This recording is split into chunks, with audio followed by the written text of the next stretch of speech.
Hello, Anime Lately podcast fans. Before we start, I want to let you guys know that we have a YouTube channel where we do anime, mangas, and movie reaction and reviews. If you'd like to stay up late all night watching YouTube videos, then go to sleep at ungodly hours. Check out our YouTube channel and watch some of our reactions and reviews of the latest and popular anime and mangas.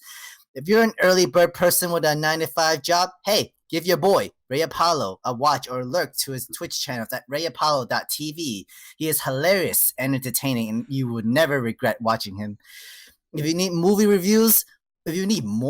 movie reviews, listen to during your commutes, listening to Careful for Spoilers podcast network. If they put out a new episode of the Snyder Cut of the Justice League, and they just brought out a new podcast episode, you got to see this. Hosted by Brad and Blake Perry, and they just tell you about their favorite picks of the best movies to check it out in the theaters, and now the best movies to stream to watch at home. Available on Spotify, Castbox, Podcast Addict, and soon iTunes and other local platforms. Coming soon.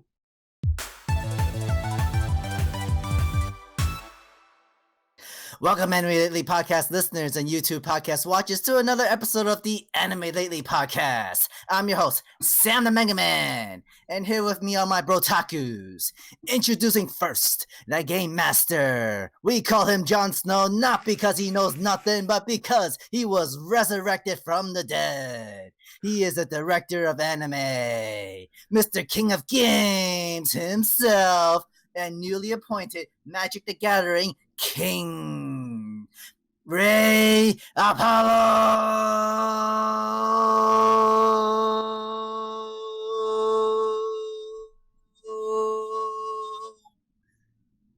Our next co-host is a demon of the Black Clover community. He has an unquenchable love for Trigon, Dr. Stone, and One Piece. The intellectual, sensational, immortal, mythical, legendary Vash, Miguel Parra.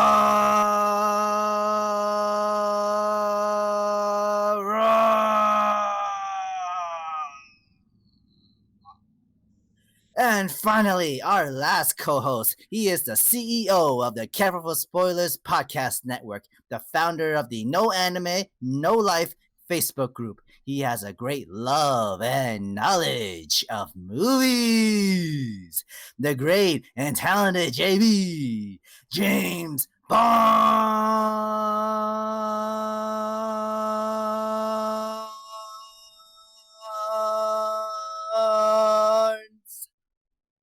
How y'all doing? Man, I missed that intro.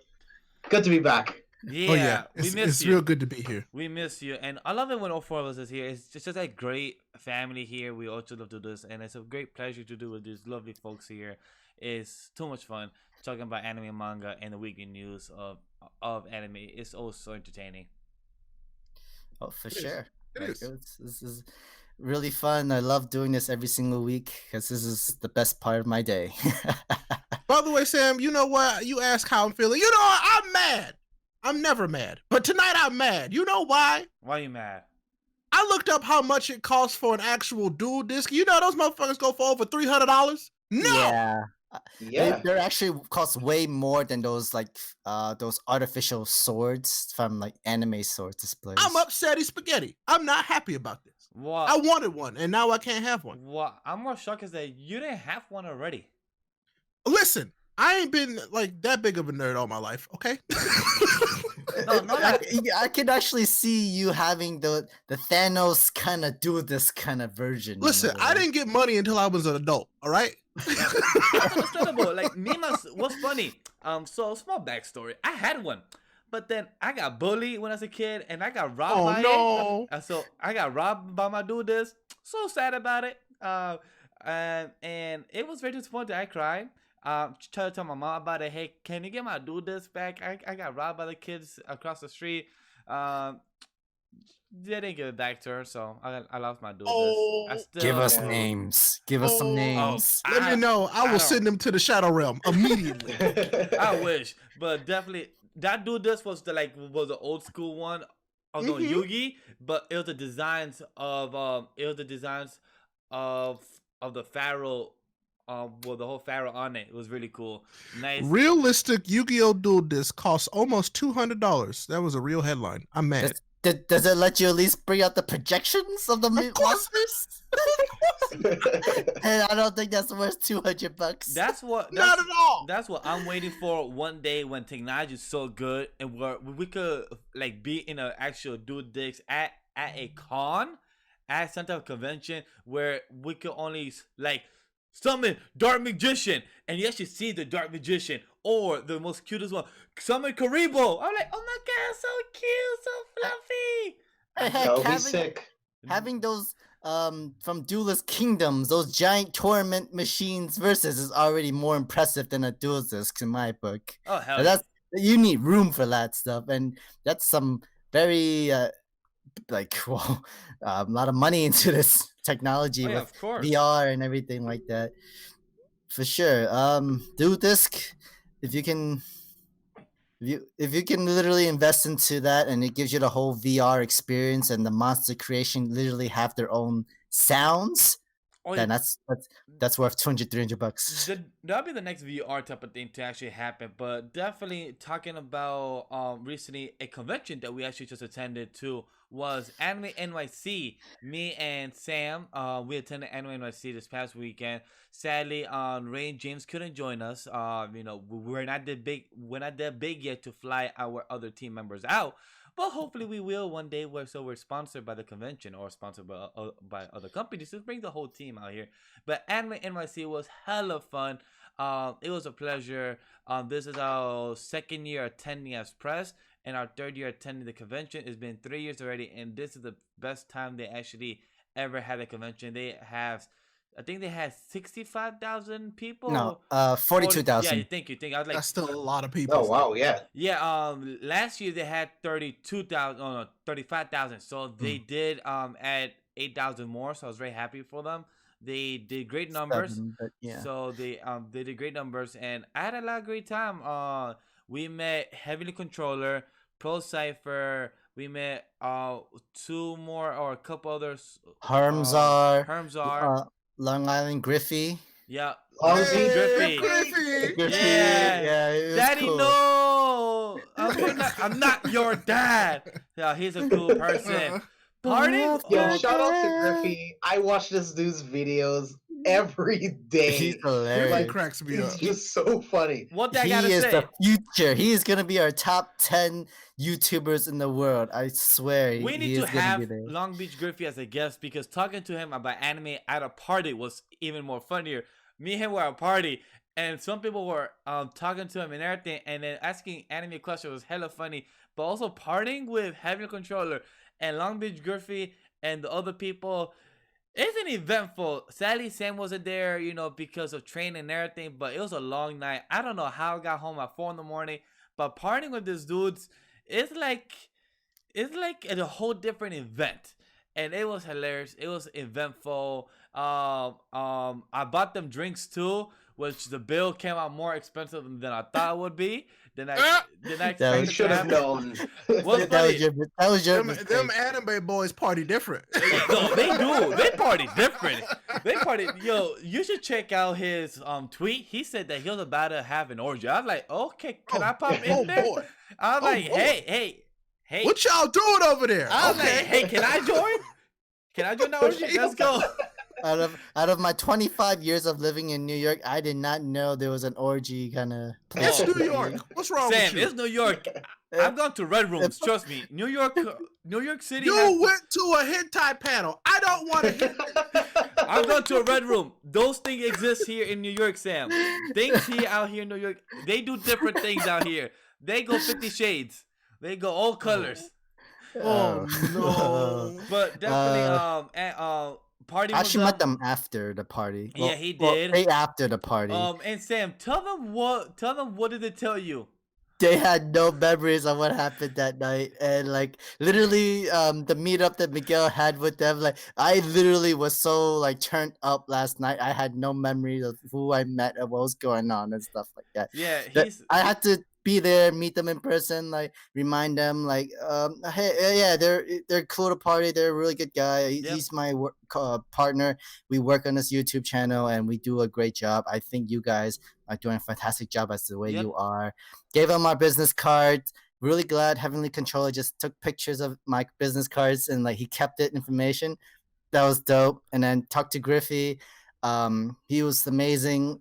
Gave him that compliment. He is the future. He is going to be the top 10 well-known YouTubers that people will definitely, watch. Also, he wore a sweater the whole convention, and it was really funny. I don't know if you guys saw the pictures or zoom in, and the sweater said, "Virginity rocks." That's some type of sweater that he wears. See that. That is some type of sweater that he will wear, and I love it. And I'm so glad that he's also interested in the One Piece Skechers shoes. Yeah, he is interested in Skechers. Right. He gave props to my shoes. He gave props to my shoes. Like, yo, what shoes are those? He like, I like them. I fuck with them. I'm like, yeah. And also, now, normally when you say something like that, you're looking for something to compliment for another dude, and then you're like, yeah, I fuck with those. And it's like, I would never wear those. But also, guess what? Guess what? RDC World said the same thing to my shoes too, right?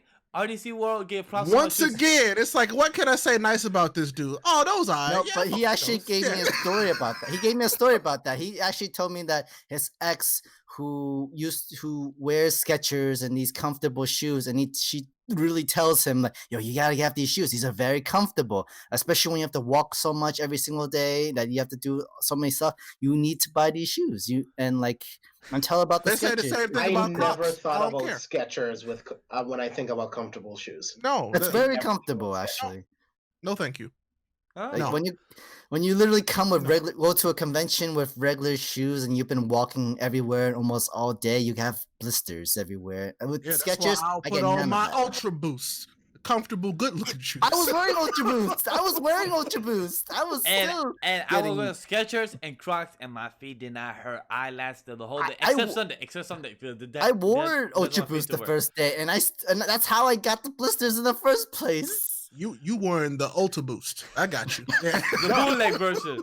But yeah, no, I went to the Adidas store to buy these real legit. But overall, this convention was really entertaining. I had lots of fun. We had great interviews. We check them out this coming weekend, and they will be coming out because we finally caught up to all our mangas and animes that we missed. It was definitely a struggle to edit all of them, but it was a lot, y'all. They just had a lot to do, so you better be thankful for the stuff they about to put out because it's a lot. But the interviews, I would say, they were great. They were entertaining. Todd was amazing. Todd was, I think, the most entertaining. Cool. He was really cool. He was a chillax dude. He was really cool. We met the voice also of Saitama, the greatest hero alive. It wasn't Moomin Rider, but we did. You didn't meet the greatest hero alive, so okay. But we did. But we did ask that question for you. Don't worry, guys. Check out the interview. But we did ask that question that Ray told us to ask. That how can you be the greatest hero and the best hero? And he's like, hey, that's a good question. Yeah, that's true. I am. And it was pretty cool. Cool dudes. They have great personality. We met each of them, so I'm very happy. And that's about it. Of the highlights of the convention. Anything else to add, Sam? Yeah, the interviews were awesome. We also met Robbie Damon, the voice actress for Ash Ketchum for Pokemon. Oh, that's cool. She was sweet. She was sweet. She was a nice person. Also, we saw Weather With You. I don't know if you guys saw our non-spoiler review, but Weather With You, Ray, better than your name. I would say that. Okay.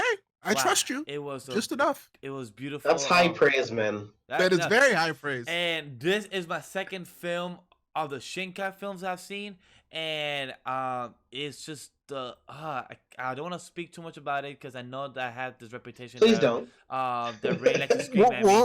We'll plan a movie review for it on the podcast. Definitely for sure. Just check out the Just check out the non-spoiler because I did a good job there. I did not spoil nothing about the movie. Ray will be very proud of me if he watches my videos. I don't know. I gotta rebuild some trust with you. No. You could ask James because James saw the video, so I did my best with non-spoiler. I did. So did I do a good job, James, with the non-spoiler side?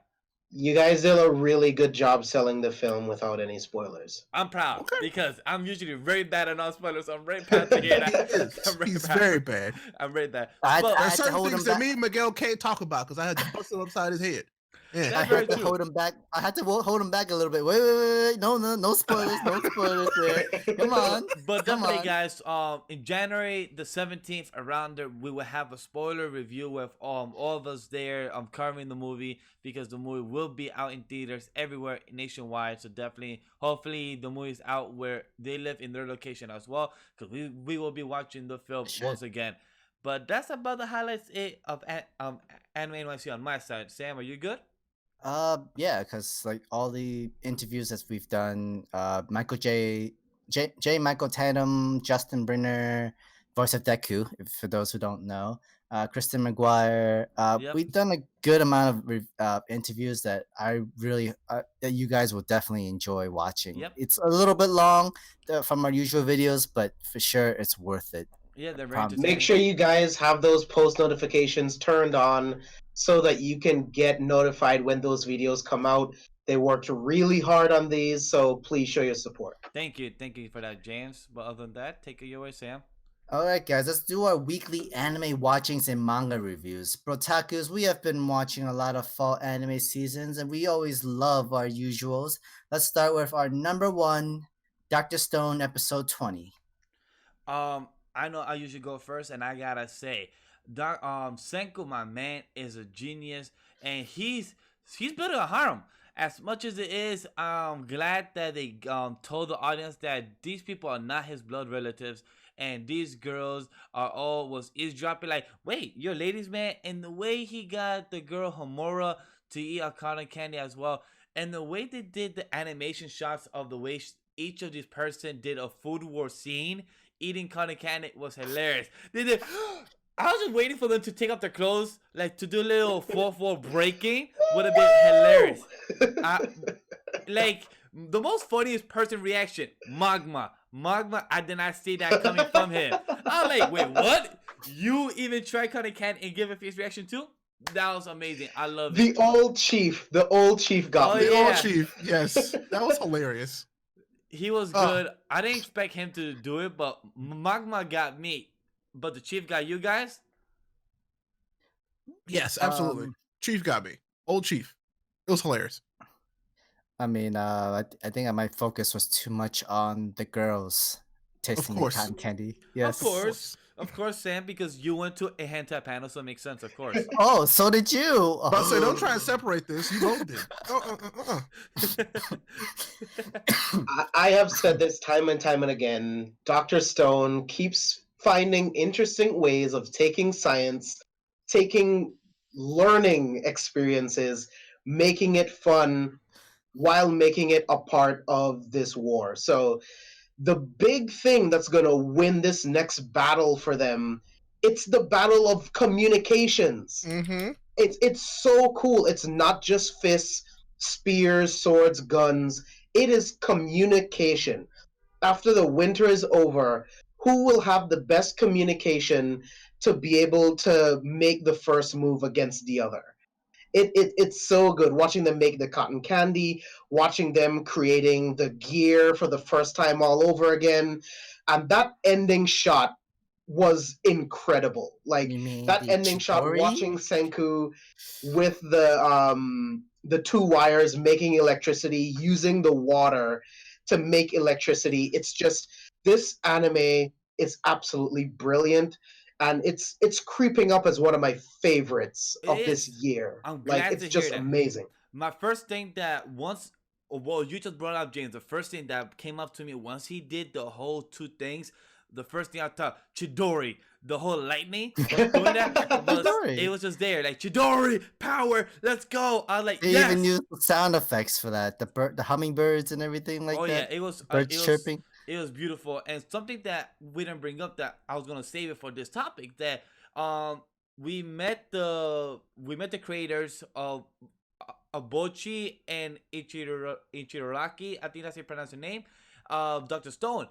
He said that Bochi takes one page an hour to draw, and Ray, you read his manga. You see how Mm-hmm. detailed his art. He said Mm-hmm. that one page takes an hour to 30 minutes to draw. That's crazy. It's dedication, Literally, man. literally, like before That's some skill. before he eats his dinner, he literally like, let me do my work first, draw all this out. Okay, all done. Let me have my dinner. That's Let's what he move on our said. daily. He said it as a joke. I'm like, wait, so the manga that I see, that I fell in love with the art and the animation I see with how good your art is being adapted. What you're saying is that you do an hour to an hour of 30 minutes, and then he said, oh, once I'm done with the work, I just go and eat. I'm like, that's insane, because the art you do is freaking fantastic. What? Yeah, I actually remember, like, wait, all right, I have an idea and I'm in the middle of a shower. Literally, he comes out, draw it all out first, and then literally goes back to what he needs to do to his daily life and everything. He's very talented. Bochi is very talented in his drawing and artwork. Sounds very focused too. And how they both met up to create Dr. Stone was actually kind of funny. Like, they knew each other from Bochi's early work with like Sunken Rock, but with Wallman. They've met during a dinner, and then afterwards, when they had an opportunity where they could work on a new manga series together, which was Dr. Stone. And they said, "Yeah, I'm like." They both were really interested in each other. They were interested. Bochi was interested in the writer's work, and the writer's work in the artistic work for Bochi, and that's just how Dr. Stone came to be. And they actually have a really good chemistry with each other. Like, they just work so well with each other. Even though during the convention panel, Bochi was speaking Korean the entire time with his translator, and his writer, the writer for Dr. Stone, was speaking all Japanese. Yet they're both able to understand each other so perfectly fluid. They didn't need no translators for them. They have that chemistry where they know each other long enough where they don't even need to translate what each other have to say. Oh yeah, That's amazing.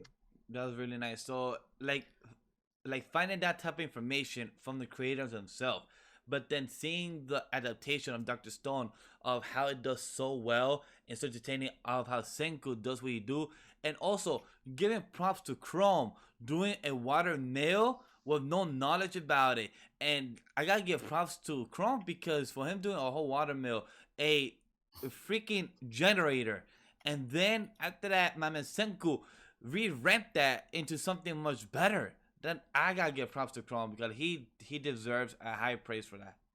Most definitely. For sure, because he literally invented something that he had no idea about, but he just got a clue of it.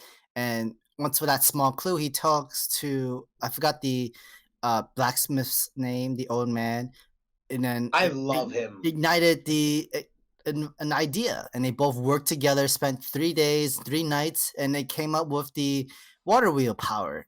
That was brilliant. Literally, that's how all scientists like came up with their inventions and creativity. It just starts with one idea, and then it just comes up with a new idea that they bring up, and all it needs to take is to literally bring it out to real life. That's how all scientists are. That's how all engineers are.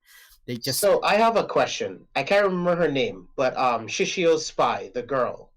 Hamura. How does she not see them building this thing? And why is she not reporting it? Well, I Like think it's right because it now? would take so long for her to go back, and she's like, okay, well, they're building this thing, but if I leave, I might miss something else that they make.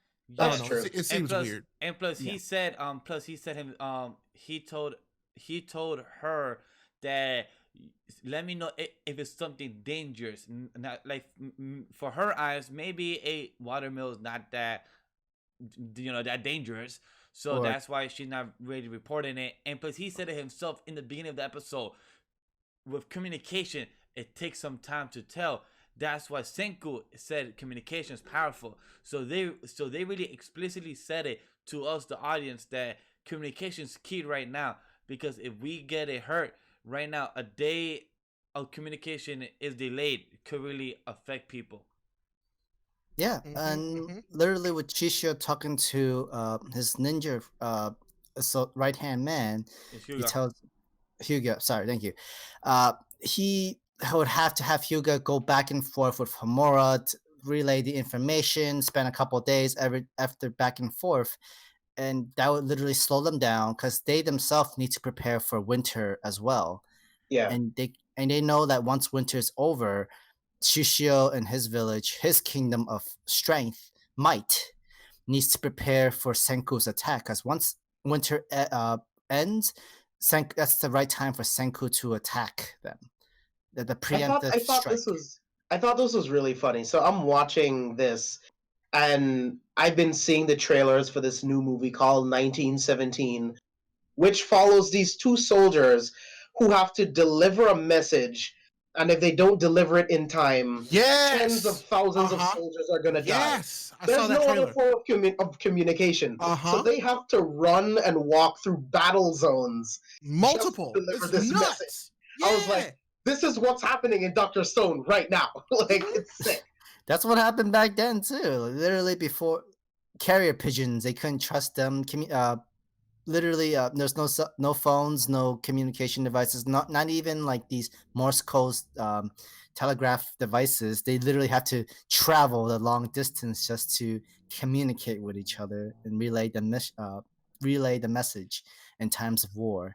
So I mean, that's real. That's literally for sure. Because communication has been the advantage of all battlefield and war for over 2 million years, they say. Or I forgot the time of number that they said that. I think maybe I think it's 2,000 years. Because literally that's the advantage that you can have for war. And they showed an example. Without communication technology, we couldn't do this podcast. Exactly. That's a right?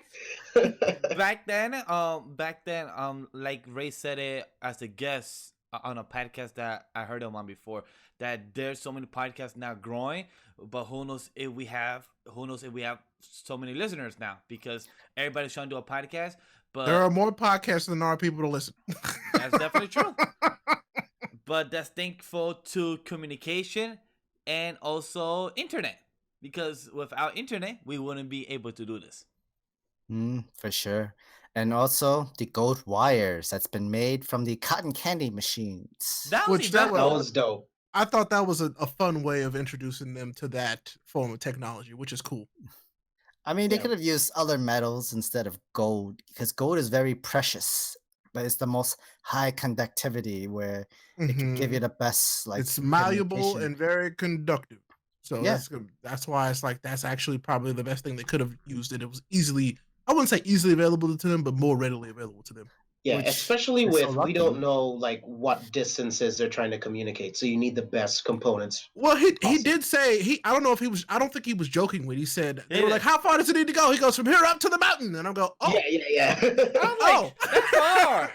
That's real far. Very far. I'm like, is that where he's gonna actually put the communications tower? Is up on the mountain? Because I'm like, probably. Well, if that's the case, I feel that's the best place you can put that. If that's the case, that adventure's gonna be nuts.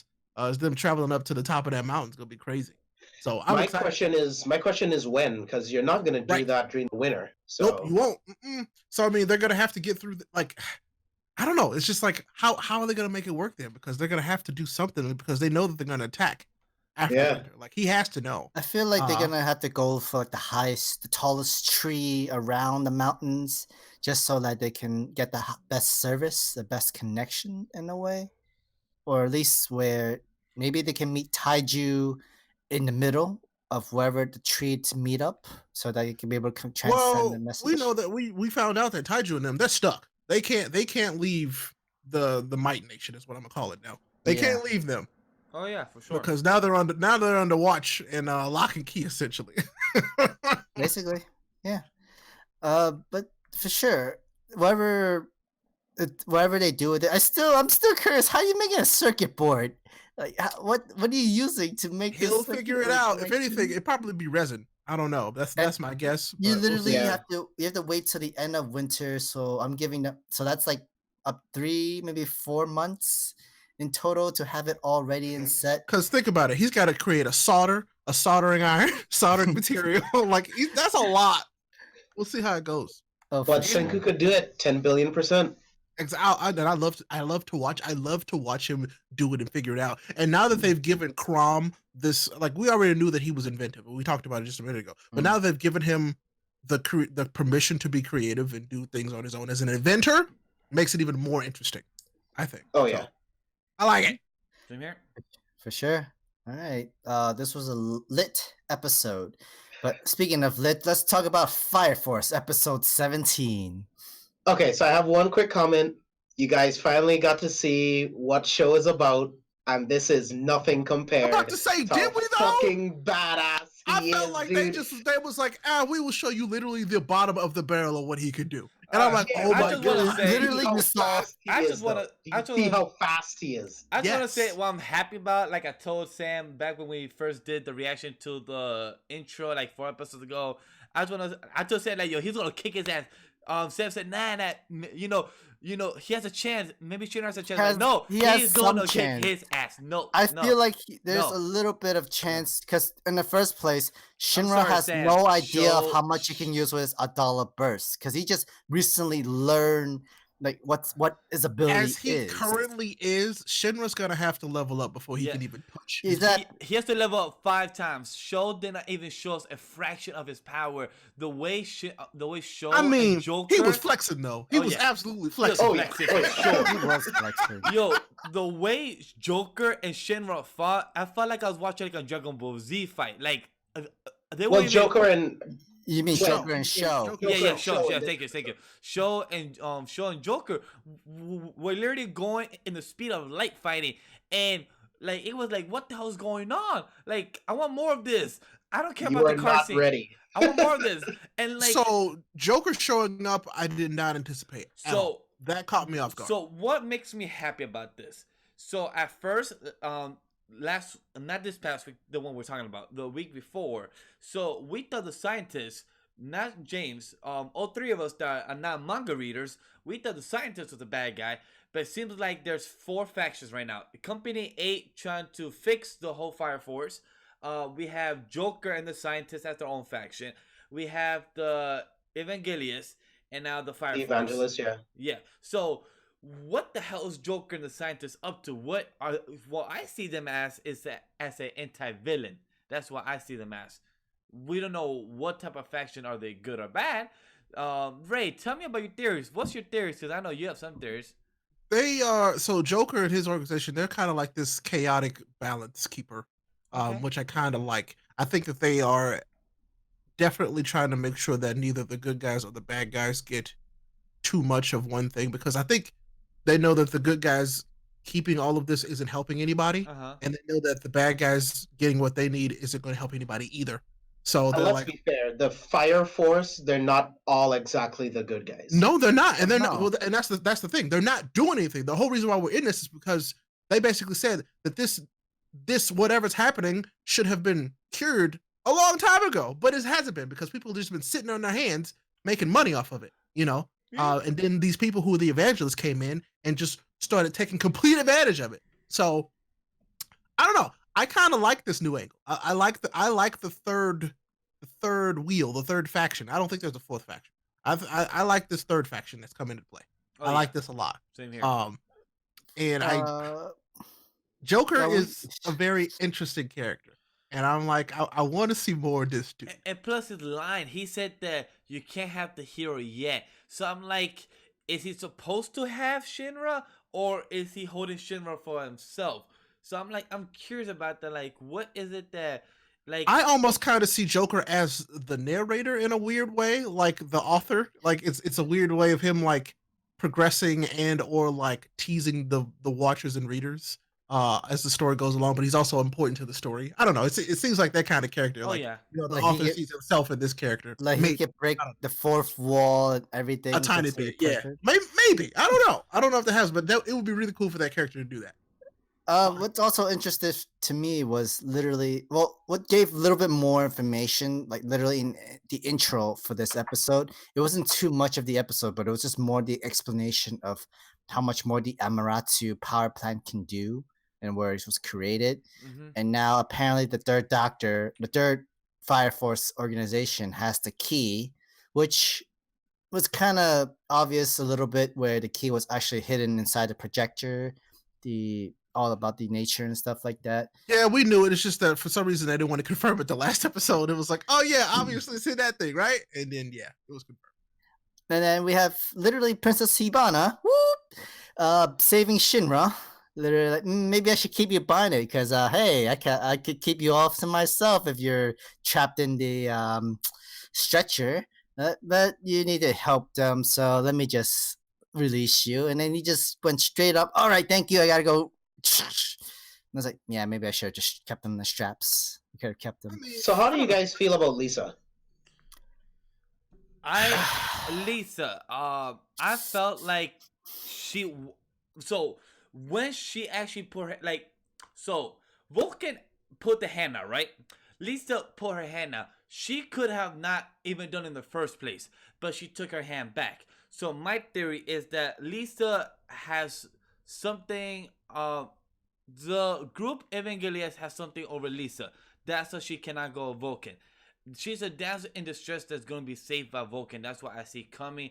That's the usual trope when a girl is inside a group, but part of her was saved by Vulcan, but not fully yet because something of her is taken away from the group of the terrorist group of the Evangelists. That's my theory. That's my guess. But that's usually the most common thing to happen, though. Literally, like, they saved my life when I was a kid, and this is my way to repay them. And if I betray them now, literally, like, what's the point? My life, literally, they saved my life, and whatever they want me to do, I have to do it because I owe them my life and to give them that sort of thing. I think there's a family aspect, either with the evangelists or somehow to Vulcan. I mean, you don't just get red-haired like that and it means nothing, I don't think. Well, Vulcan doesn't seem like he gives up hope. Like he still has hope for Lisa, and even though like Lisa does not fully want to be saved yet, Vulcan is not alone. At least Shinra was able to reach out his hand saying, hey, you're not alone in this. Like, just join our team. We can help protect you. And like, we'll work with each other as if we were family together. And literally, he sees that even though he kind of lost his current family, another family was able to let them join into their squad. Oh yeah. So that was a good relationship between them, for sure. I think it was kind of funny to have Shinra was like, oh my god, Sho, is that you? Oh my god, you look so cute. You look so handsome. All the girls will all like you and all that stuff like that. But with Sho, when he first saw Shinra, like, all he can see was disgust. And like, damn. So his power is super speed, fire, super flash type of dimension power. Because my dude was walking feet over Shinra like it was nothing. Like he was walking. He walked around Shinra, literally like, okay, all I feel is disgust, but he is the Adala Burst, and I can see why my higher up tells me I can relate to him because we share a same bond. It's because we're brothers. But yeah, I don't like the look of his face. And he literally just hits him with the back of his sword. Oh, and he cut Arthur like it was nothing. He went shoot. I'm like, yo, Arthur, I actually like you last episode, and he just about to get smacked here. Damn. They cut Arthur back down to size. I'm like, well, that was nice while it lasted. I was like, too late. Damn. Wow. But no, I like Sho isn't good. He's gonna be an interesting character. I think definitely agree. And it's because you can definitely tell how he was raised. You can definitely tell he was raised very, very, very differently. Oh but, like with people knowing exactly what he could do. So like he was made to be like this. It wasn't like a coincidence, I don't think. So we'll see. I'm very curious to see how we see what actually happened that night when that house burned down. I want to know. I want to know real bad. Well, he is, which is why I couldn't wait, and I just read the manga. And James, even though you read the manga, like you said, any thoughts about the episode itself without giving any spoilers? Any thoughts about it? Oh yeah, I thought this was a brilliant episode. I mean, it was animated beautifully. Everything with Vulcan was adapted brilliantly. Like, he's one of my favorites. I mean, it's not a spoiler, but he's going to be a great asset to the 8th. You know, it's just, it's all setting up for great shit to come in. It was a really good episode. Cool. Cool. This episode was such a riot. But speaking of riots, Red Riot shine in this episode of My Hero Sam with the Academia. transitions today. Season 4, episode 5. I'm very proud of you. Me too. He's learning. Yo, he got skills He's now. learning. Ooh. Learning. Best one this though. episode. this episode, though, Red Riot shine to the most ultimate part. So And- I messaged you guys as soon as I saw this episode because I was crying like a little kid. Because anytime a hero has a really great hero moment, that score kicks in, and either way, whether it's like a rising moment or it's just him trying to process compliments, like it's just great storytelling. I love that all of these different characters are getting their own moments, and Red Riot in this episode was fucking insane. It was just so good. It was so well adapted from the manga. Maybe I might have liked it more in the anime than the manga. It was so good. This is what I mean about when animes are really well done. When you have the music, the animation, everything just working together, hitting at the same time, it is, I feel, more impactful than the manga can be if it's adapted well. And this absolutely was one of those moments where like My Hero just continues to kill these really, really, really important moments, like making them like showstoppers. It nailed it. I loved it. I was like, Kirishima did that work, and I love to see it. One thing I love about Kirishima in this episode, that even when he let his unbreakable down and when his quirk down, he was still alert to know when to still, be on guard. Like most heroes, in this type of scenario, once they put the quirk down, they go back to regular mode and still get attacked right after. But no, he was still, hey man, calm down. Let's go back to, the cops and everything. Let's go. And the dude went and attacked again. And Kirishima was still on guard, protected everybody. And I love that. That was beautiful and smart as a hero. And Fat Gum was so good as well. Love Fat Gum. Yeah, for sure. Love Fat Gum. Fat Gum comes in with the clutch in the Fat end, Gum only gets better. Oh, yeah. I was just going to say. Why he's one of my favorite characters in this whole show. But definitely for sure, Red Riot deserves the glory in this episode because literally he helped protect the citizens that was around the area. Even though he told them to evacuate right away, he stood his ground. He became the unbreakable. He was able to pierce through the metal saws, not saws, but like these metal blades and knives. Yeah. It really reminded me of that tooth guy from the Moonfish. Moonfish. I was close. I was close. I said like Moon Tooth or something like that, but Moonfish. Thank you, Ray. I was so close in the review we did. So I like me some My Hero Academia. Don't you worry. But for sure, the art style for Kirishima would literally make it look like he's almost three-dimensional, kind of blocky kind of way. It worked because that's his kind of quirk. That's where he shines, where he is like the rock-shaped human, where he's has to be stronger than Diamond, which is the most unbreakable rock material that there is. I just can't wait to see him again. Oh God, because it's. What did you guys think of not the huge entrance? We're gonna get more of him in episode 7 or 8. What did you guys think of Sun Eater so far? Because he was more introduced. Sun Eater. This was. I feel like this introduction to him in the anime once again was better than it was in the manga. I agree. This is a really brilliantly good showing adapted. for him. It gave us a little taste of what his quirk can do. Pun intended. And then after he got right? And after he got shot, and like, oh, okay, I can't use my quirk. What's going on? Be like, everybody stay on guard and everything.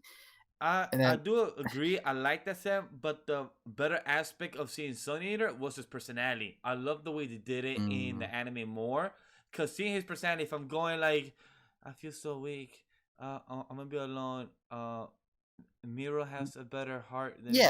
He's more cheerful. He has potential to be number one. Oh yeah. Well, this is why I like these different characters, because he is very powerful and very smart and knows how to use his quirk almost expertly. But the thing is, he doesn't quite have the confidence of a hero yet, and that's what he has to work on. And I'm like, oh, this server is so good. Oh hell yeah, so good. for sure.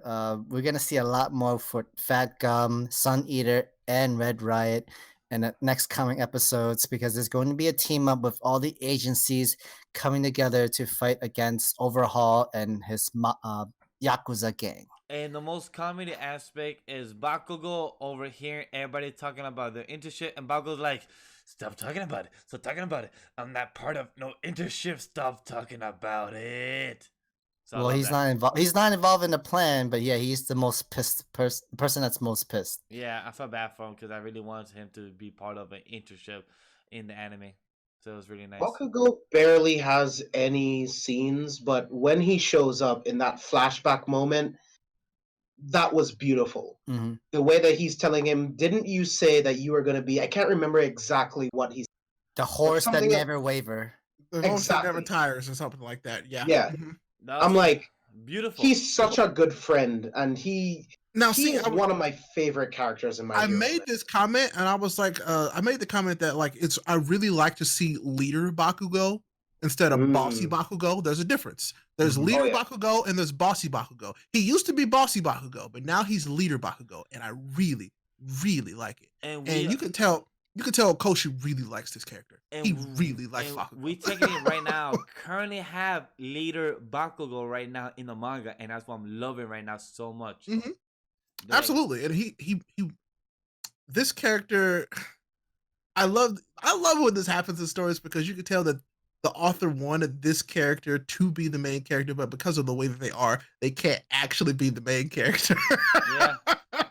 And it's one of those things, but that's what makes him interesting and like a very good foil / motivation for the main character, which means that it's what makes Vegeta so interesting. Exactly. It's what makes but I feel like Deku won't hopefully fall into the Goku syndrome where he remains dull and he actually learns and gets better because he wants to be better than the character that is better than him currently.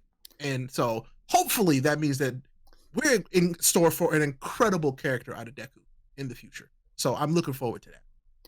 Yeah, because I'm pretty sure next episode is really going to be the start of the infiltration arc.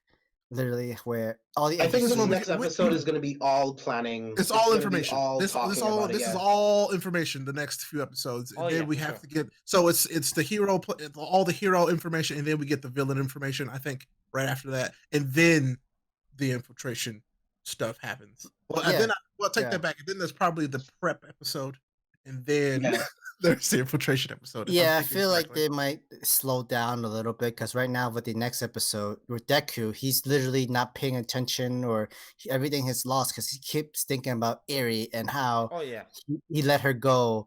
They couldn't save her and all that situation. And Marino, he's also facing the same dilemma too. Like they couldn't save her. They had no choice. Well, I think Mirio knows that he's going to save her in the end. Like that's how he works.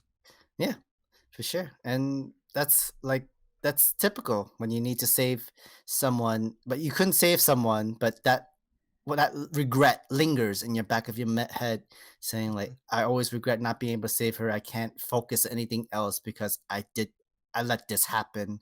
Mm-hmm. And situation comes like one day I need to fix this. This is going to be my chance to fix this mistake that I made where I need to save Eri. And that's what's going to be happening in this arc. And we can't wait. Oh, definitely. Yeah, My Hero Academia was definitely king. This is the king episode. Speaking of kings, Vinland Saga, episode 18. We just... All right, this is our king. This is a real leader. This is Canute. Just grow up. He finally grew cojones. It's cojones. It's cojones. Cojones. So I have a very small comment before you guys start. All right, go for it. I want to apologize to Canute because I called him a fucking pussy, and now you need to put some respect on his name.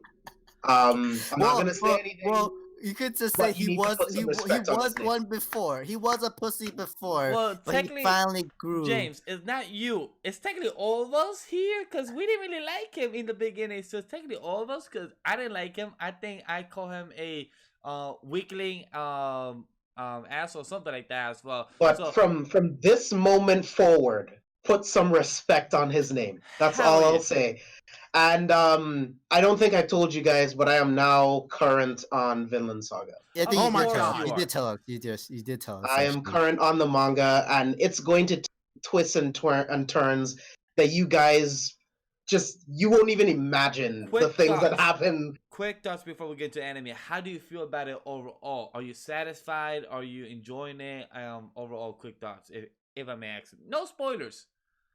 I won't. I'm beyond satisfied. Like, he's way better about this than you. Vinland Saga, as far as the manga goes, god tier. Honestly, that's really good to hear. Yeah, it is. It is god tier level anime. It takes all the twists and turns that you want, all the character development that you want, all the fights that you want. Like, it's everything that you could want, and I can't wait to watch it animate. I will say I'm sad that it's going to take a while to get to where I am, but I mean it's just so good and it's worth the wait. I mean, like we did mention like the news where the author for Vinland Saga said it's gonna take years and years before it finally ends. Even though I can tell because they take their time while keeping it extremely interesting at the same time. Is this a monthly series? I forgot. Is this a monthly? I think it is a monthly series. Yeah. Okay, so the monthly series. So no wonder he said that he just entered his last arc last week when we covered it, but it's gonna take several years because it's monthly. So now it makes sense why. Okay, but overall, the anime wise, Canoe, I have to agree with James because goddamn Canoe. What the priest said, it was. I loved the conversation between Thorkill and Thorfinn. The fight was everything cool. But what impacted me more as an audience and was the conversation between the priest and Canoe.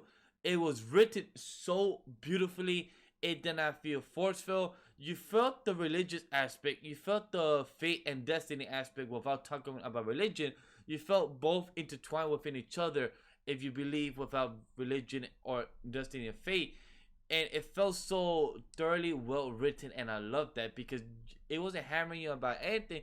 It was really talking to you about life. How do you see life? And I love that. It really made you believe, like, how do you see things to be? Like, do you see things as a reincarnation? Do you see things as death? And the way he woke up, the way his eyes gave a life, the way he bossed those two soldiers, what to do, and the way the rope of the animation was just flawless. I love it. Yeah. I mean, I will say that I'll argue that they could have gone deeper into it. Oh yeah, they could have. They absolutely they treaded it very lightly, which I thought was well done. In it's unnecessary because you get more later. And I like that. Sense. I like that a lot, and that's what I was hoping. That's what I was about to say. It's like hopefully they kind of explain more of their concept of life and death, and love and the original sin, and how they go into that further on. It's because kind of what I was thinking. And I'm like, okay, that's good because I was listening to it, I explained it. I'm like, so yes, all is love, including death, and you don't understand love until you experience death, and to experience true love is death. Is essentially kind of what they were throwing at you, and I'm like, oh, that's deep. I like that. But it was more Canute learning what love is, and also deciding at the same time that nobody else is going to. There's no magic. You know what I'm saying? There is love, and if you understand that love, there's nothing that can stop you. Essentially, he realized that. And he said, why are you wasting this love is essentially what it is. He's like, hey, y'all cut that shit out. You don't even understand this. And so that's why I like this. I like this take on this character. It's a really good take. Plus my favorite line he said, I will tell you who to fight and when to fight. You're just fighting meaningless battles. I was like, yo, that's a well-written story there. But coming from Canute, it was flawless the way the voice actor did it, also to deliver the job, was well done as well. I want to give a props. Honestly, the voice actor did an awesome job. Canute has jumped up to like top 5 characters of Vinland Saga. Period. That's awesome. Current, I can definitely see that. Current manga or current from where we are in the anime? I mean, it might as well be because, like I said, from this moment forward, it is just full steam ahead, badass Canute. Nice. I mean, like the way that he's animated in these last few minutes of this episode is phenomenal. The transition and the transformation of this character, like, you know how James, like, you know, in Joker, when he gets to that stair scene, he's completely different. Yeah, this is what Canute is like in these last few minutes of this episode, and it was 100%. Like, wow. But I love the way they did this. I was like, holy heck, this is a really cool character now. And it was he has a revelation, and it's not a spoiler. It's he has this revelation. He will take all of this into his own hands. He will no longer leave it in God's hands. And you will see how he goes about doing that pretty much in these next 4 episodes to come, and then season 2. So what I'm anticipating, though, is that our boy Canute gets a God complex. That's what I'm anticipating now. That's what I'm seeing too, because he literally said, like, come, I'll be your salvation. You don't need to wait for God anymore. I will be your salvation. That's an understatement, honestly. It's an understatement that he gets a God complex. Yeah, but you'll see. I see what you guys are talking about, but I agree with Jen. Like, we're just stretching there, but at the same time, I see what you mean, because we have seen that trope happen many times. AKA Aizen from Bleach. He had a god complex after he saw himself as a god after gaining so much power. I don't see it that way with this one. Aizen just thought he was better than everybody, and he hated everybody. That was different. Oh yeah. This character thinks he's gonna know better than everybody. But for sure, Canute, literally, we were all so interested with the whole Dwarfin versus Dorkill battle and fight. And while that was going on, we were all really technically interested. I almost Canute transformation. We literally forgot how it was happening, even though that was a pretty good fight that they were both having. And the conversation that they both had, like, oh yeah, I knew your father. Technically, your mom was the daughter of the king currently now. Well, he's confirming to him everything we know. Which is awesome. But thing is, Thorfinn did not know about that, so he's getting more information. And I love what Thorkill said, and hopefully we get more into that in the last 4 episodes. That Thorkill asked him, "I want to know myself what's the true word, because I know I'm missing it. Do you know?" And Thorfinn froze. He's like, "Wait a minute, you just spoke about what my father said last thing he said before he died, a true warrior." So that was beautiful. I wish we get it in the last 4 episodes, which most likely you won't. Sorry, you won't. I kind of figure we were going to probably get it in season 2 if we do get it.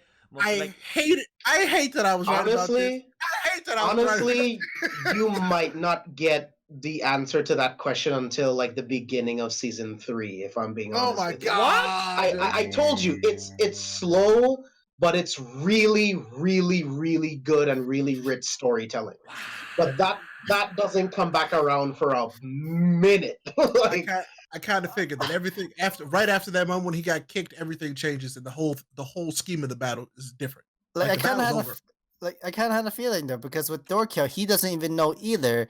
And yet he asks Thorfinn, like, I mean, that's why we're having this fight. And then Thorfinn was like, literally comes back at him, oh, so that's why you can't kill me, because you don't know the ways of a warrior? I was like, you make a very good point. But hey, at least we know that if we fight with each other, we might come up with the answer.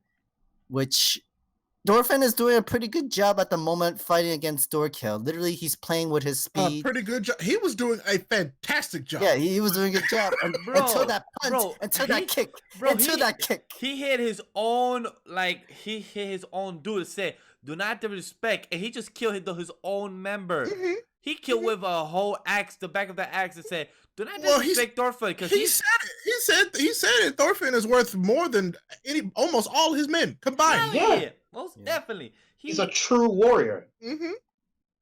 Definitely. Literally, how for you? And he's very smart. Thorfinn literally, even though he got kicked literally across the half the football field right now. He literally used his feet to literally jump the moment that Dorkill kicked him, just to reduce the damage. Thorfinn has a lot to learn. Yeah, he does. But that was one of the moments where I was like, damn, that boy got kicked. My man would have made the field goal. He would have got the 3 points. Like, my goals for this Thorfinn to learn how to fight from an actual trainer now. That's my goal, is that Thorfinn actually realized that, okay, I'm not ready to fight. Can I actually learn from Torquil? Something like that. I just saw James' face reaction. Most likely that won't be happening. Hiding my face. Hiding my Most likely that's not happening. Thorfinn will continue to train by himself and continue to be self-taught because he needs to learn that you're not ready to verse Ashkelon. You're not ready to verse these people that you think you will win just by being self-taught. You need to be like your father and learn how to actually learn how to use a sword, how to use an axe. Dual blades are cool, but how can you use dual blades if you don't know how to use them that well as a trained person? I mean, like, I think in their mind, they're probably thinking like that's the journey, the same journey that you would have to take to figure out what is the meaning of a true warrior, because they don't know. Dorkill admits that he for sure does not know what it means to be a true warrior, but the only person that they do know that does know was Doors himself. And literally that's why he abandoned the whole war, he abandoned his men, came to his family, tried to live his life in peace, and he knew the answer. Yet they're like people who don't know, they're on the journey. So you already know the answer, you've already seen it, but you won't understand it until later. But you already know what the answer is. You've already seen it. Mm-hmm. Mm-hmm. Mm-hmm. And I almost think that Thorfinn does know. He just doesn't want to accept it. Which makes sense because he's still like driven to get revenge. But what would happen once he gets his revenge? Will he starts focusing what it really means? It's one of those things where you already know everything that you're gonna need to know. Mm-hmm. But you don't know it until it's need to be applied in certain situations. It's just like those type of conversations where you have with your friends and family where you know the answer and you speak to your friends and family about your problems that you have in life, but then they ask you what are you gonna do, but then they tell you you already know, you just have to do it. It's kind of like those type of life taught lessons that you need to know yourself. Yeah, I could definitely see that for sure. All right, guys, let's go do a quick recap of what else we've been watching on our free time. With me, I would say I don't have much to say since my free time has really been editing this past couple weeks. I mean, this past week, so I haven't really had time to watch anything other than the only thing I caught up on my own is the High School Prodigies Have It Easy Even in Another World. Me and James saw episode 7. I will say, 7. I didn't see 8. Definitely would say. Oh yeah, Sam, I saw episode 7. I would say that episode 7 reminds me why I love anime. It's not because of watching anime is fun and all that, but it's because anime does story driven type of hard life. Humans give you reality more than what TV shows or movies could do. Is anime touch the boundaries that TV shows and movies can't, where it really made me realize that humans are a piece of shit. That's all I'm gonna say. James, Ray haven't had the chance to watch it yet, so, and I know other people might not haven't got the chance to watch the show yet, so I'm not gonna get into full spoilers. But James, want to give any quick thoughts about it? Oh yeah, man, I love the episode, and I echo your thoughts completely. Like, it just shows you it doesn't matter if you're in another world, it doesn't matter what time period you're in. Humans are all about money, and they don't give a shit about you or what they have to do to get it. They will do whatever it takes.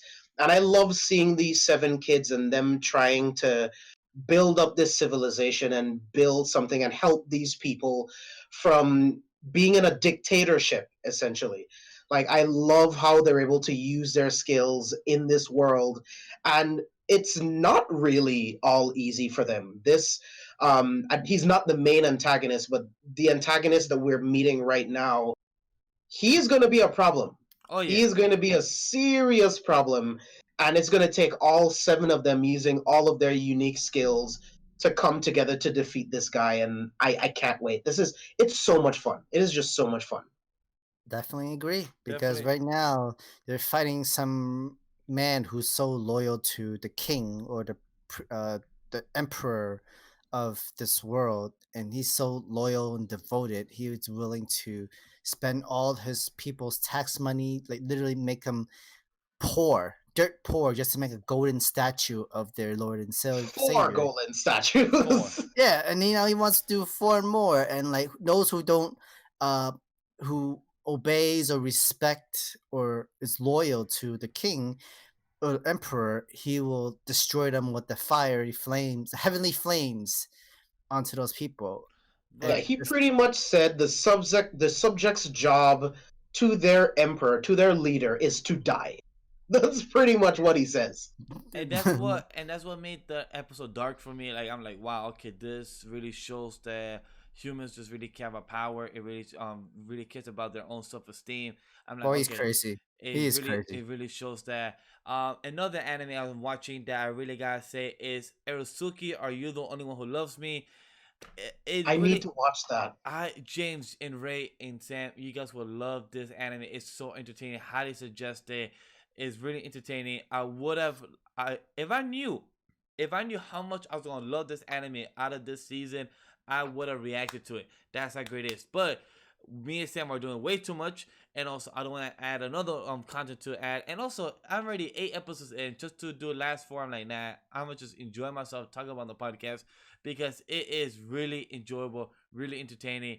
I love how really so laid back, and also Joro, he has the best type of luck, and there's always a comedy bit about it. It really breaks the fourth wall, really entertaining, and all the girls are definitely waifu materials, and I love it. It's one of my favorites of the fall anime. A great comedy, probably one of my favorite comedies of the whole year. Definitely can't wait to see what I've enjoyed this whole year at next month.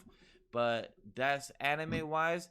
Manga, the usual that we cover on the channel. Other than that, haven't had the chance to read Shy, Tokyo Shinobu Squad. Haven't had the chance to read anything, so I'll talk about that next week on the next episode. But other than that, that's about it on my end.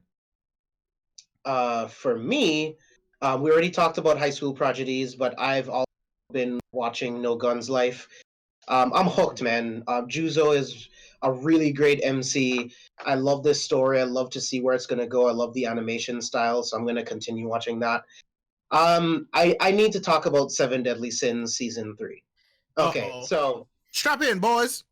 So I'm ready. I don't hate it. So the story is actually really good. It's really engaging. Yeah. It just sucks when it gets to the action set pieces because it's really neutered and you get that white shit instead of blood. I can see what you mean. Yeah, but if someone gets stabbed, there'll still be red blood on the blade or coming out of their mouth. But if it's like a lot of blood, then they switch the animation to white. So that really annoys me. So if you're a fan of like John Wick or something like that, think about watching John Wick. The story's still great, but you get no blood and they cut away from everything. Okay. So it's like it's depressing more than me being angry. It's just more I'm just depressed because I'm watching this great story. I love these characters, and then when we get to the action, I hate it because they either cut away or you get this white fluid shit that's really shiny, and it just looks fucking stupid. Now, as far as the animation goes, I would say 90% of the animation is actually really good. And then there's a little 10% where all of the characters look really fucking weird. Like, there's a couple episodes where Meliodas, just in a couple scenes, Meliodas looks really strange. His eyes are really far apart. His hair doesn't look right. It's just weird, dude. I don't get it. Yeah, it's just weird. It's like 90%. It's like, oh, this looks like season 1. This looks like season 2. And then that 10%, it's just the worst animation you've ever seen. It's absurd, but I'm enjoying it. I've gotten to a point where I can just ignore it, and I just want to enjoy the story for what it is, but I might just drop off of it and read the manga. So you have accepted the failure of the animation, but still try to be pleased by the guilty pleasure, is what you're saying. Yeah, I love Seven Deadly Sins so much. It's doing great stuff. Like I said, I love the story. It's really hard to get through those action scenes, which are some of the best parts, but I love the story too much to give up on it, but who knows? I might just start reading the manga and just forget about it. Okay, to not spoil anything, the story will consistently still be good at where the anime is at right now, but only up to a little bit more up to a certain point is when the story starts declining. Chapter 280 is when it starts declining. I'm gonna tell you right now.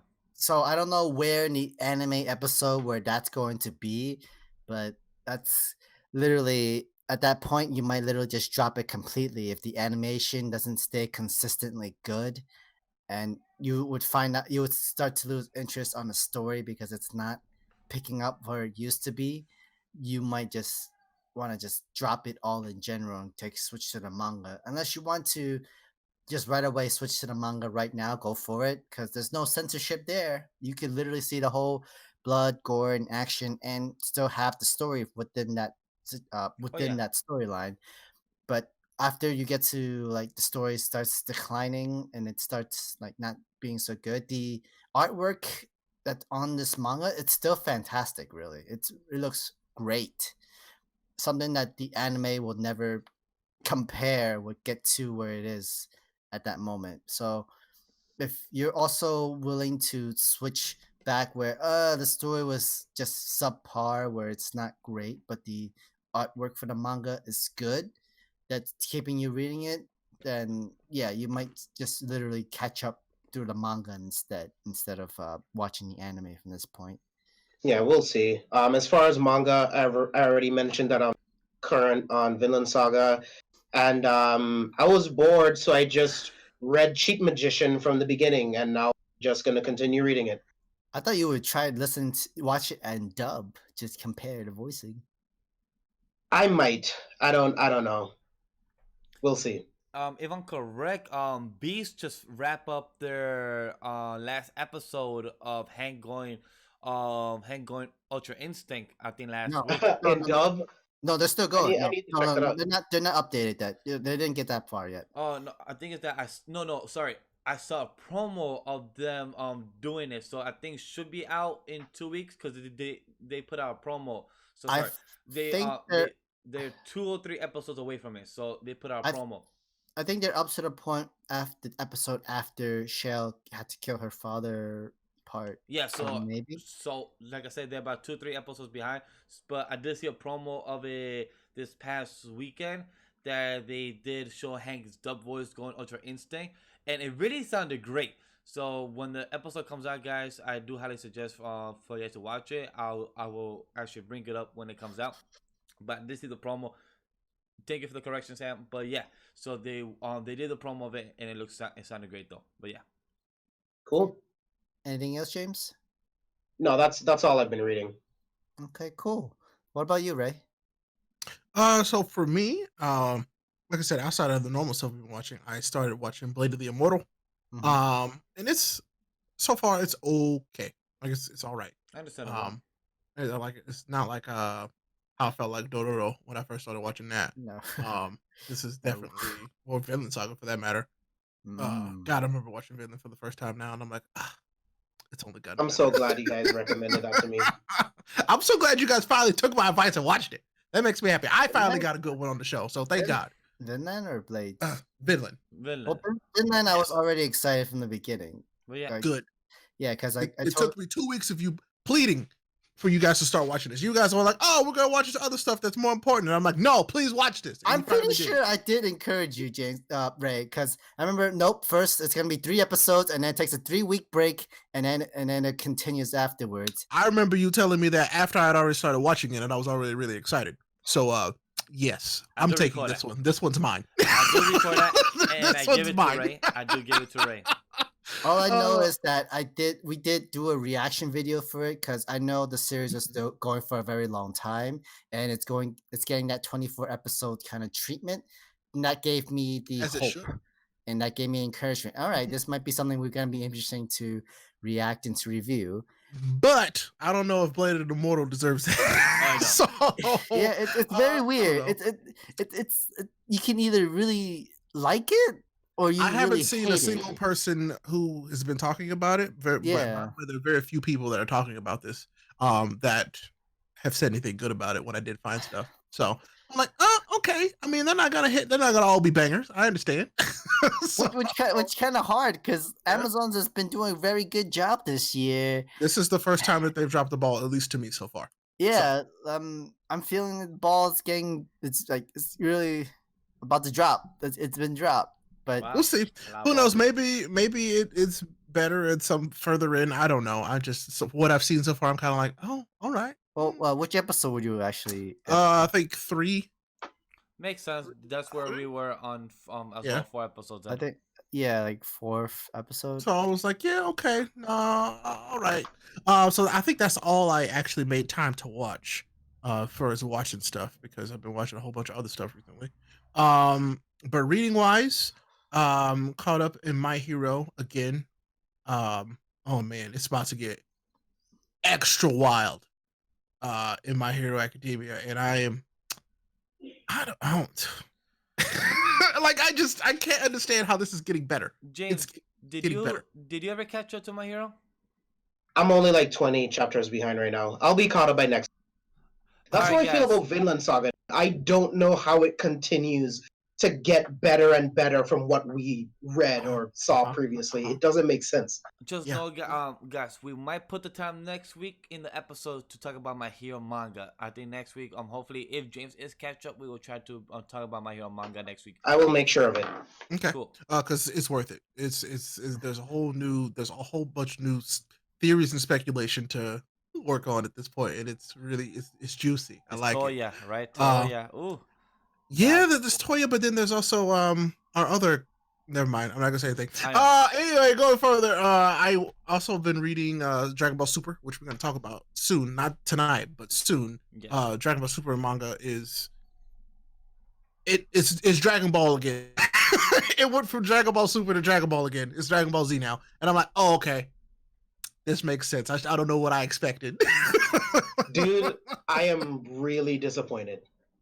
So, I am really disappointed. It was one of those things. I was like, oh, because that last chapter was fire, and I mean the same thing happened to Boruto, which I'm gonna talk about. Last chapter was fire, and I was like, oh yes, them like picking up the pace, just giving us the story that we want, and then he goes, pump the brakes. Not yet. I gotta get some more time. I felt like this chapter was fire, but there's just one thing that happens where it's just like, really? Yeah. Really, guys? Yeah. This is what we're doing? Really, guys? It was. I don't know. We'll talk about it soon. Like I will say, solid chapter. It was better than Boruto, which I also read. So we also got chapter 40 for Boruto, and last few chapters of Boruto been absolutely nuts. Like just all of them slapped. Then we got to this one, and it was like again, they were like, slow down. Hold up. We got a lot more story to tell, and now you're about to get it. And I go, oh, come on, man. We had nothing but green lights all the way through, and now we hit the one red light. So here we are. There has to be one red light before, just so that you help the next green light even better, though. But no, Boruto also wasn't bad. It just, to me, it wasn't as good as it has been. Oh yeah. So I read both of those, and then there's another thing that I was reading that I was just waiting to talk about because it's a news thing. So yeah, go ahead. Did you watch Heroes? Did you read Heroes, actually? No, I got that stacked up. Like, God, I had so much work to do, more than usual. So here we are. Understandable. So next week we could talk about Heroes and yes, next week. Because Rainmaster's doing good in that series, so I'm very happy about it. So that's why I'm really interested in it. You know that, so yeah. Mm-hmm. So definitely next week we'll talk about Heroes and My Hero. 2 heroes. See what you did there. Good one. I guess it's my turn. Yes. Other than the mangas that we've actually done with Heroes, Boruto, Seven Deadly Sins, there was so much to say. The mangas, and then we literally had to do 7 recording videos on Tuesday, which six of them were animes. They were back to back, all of it, and they were like literally the 4 animes that we went through: Vinland, My Hero, Fire Force, My Hero. Like, wow, it was so much to take care of. We also did Aruma-kun, Welcome to Demon School, and I forgot that 6 Sword Art Online, which stays consistently very good. I'm liking it. Me and Miguel are enjoying it because it's getting very dark. And the war, they finally incorporating the dark side of the war, and this is great animation that they've done in Sword Art Online, which they I always really need have. to catch up. It's very good. This season has been very good. It's been dark from jump, if you ask me. But hey, I'm like, why is Kirito in a coma? What's happening? Someone please tell me. Yeah, what's that's going on? yeah. Like I even know about this, and I'm like, yeah.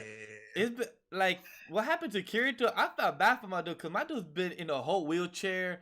My dude's been having like no arm, and I'm like, yo, I feel bad for Kirito because people are really sleeping on season 3 Alicization. People are really sleeping on it, and I feel bad. I have to say, season 3 literally makes him the most. They literally throw everything at him, and he had nothing to do with all these bad stuff happen. But they have to use him to have their own agendas to work. It's something that I never seen in an anime. They threw the whole MC in a wheelchair and in a coma, and it's something that they put another character as the main character for a while. I'm like, okay, I didn't know we go this way. Okay. I mean, he's in the lines of all the anime manga characters who've done nothing wrong, but life just so happens to put them into these fucked up situations, and now they have to deal with it by themselves. We all saw Dragon Ball Z. Come on, let's be. Yeah, I mean, Goku's either dead or recovering or training. He's always. Like, there's been multiple episodes where the boy was floating in a tank. You know what I'm saying? So, I mean, shit, he's training right now. Right, exactly. In 6 months, he's gonna be gone. All right.